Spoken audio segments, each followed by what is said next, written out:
This movie is going to demonstrate how to do the traditional method of addition. So this was the way that people have been learning to do addition for many years. When we look at the traditional method, we're adding multiple digit numbers. You always want to start by looking at the ones column. So over here you see we have the 2 and the 5 in the ones column. You want to add 2 plus 5 and bring the answer straight down below that column. 2 plus 5 is 7.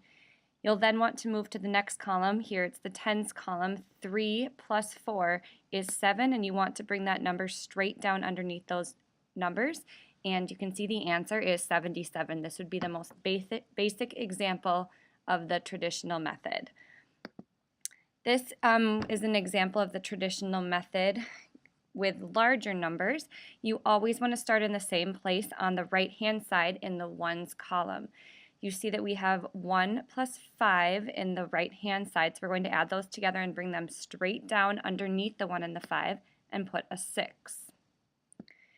We're going to move next to the tens column. You see that we have 6 and 9. When we add those together, we get 15, which is a 2-digit number. We can only write one digit below the 6 and the 9. So you're going to always write the ones digit down, which is 5. Then you're going to carry the tens digit and put it up at the top of the next column. The way that I remember this is I want to make sure that I keep the 1 and the 5 in the same order, even though they're separated. So you can see the 1 is still first and the 5 is second. There's just some space in between them. We'll then move to the next column to add, which is now the hundreds column. You want to include this number that you wrote up above in your adding. So we're now going to add 1 plus 2 plus 3, which is 6. We are going to bring that down directly below them for an answer of 656. Let's take a look at one more problem. This would be the most complex. You again, as we've spoken about, always start in the ones column, and we're going to add together the 8 and the 3, which is 11. You're going to put the ones digit down and put the tens on top of the next column. So we have the numbers 1 and 1 still in the same order, just separated. We're now going to add together the tens column, including this number.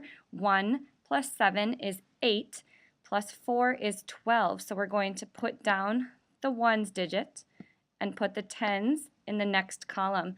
We're now going to add together 1 plus 5 plus 6, which is 12. I'm going to want to keep the 12 in the same order. I'm going to write a 1 and then a 2, making sure that that 2 still stays in the same column, and I'll put the thousands place over on the side where it belongs. I'll add a comma.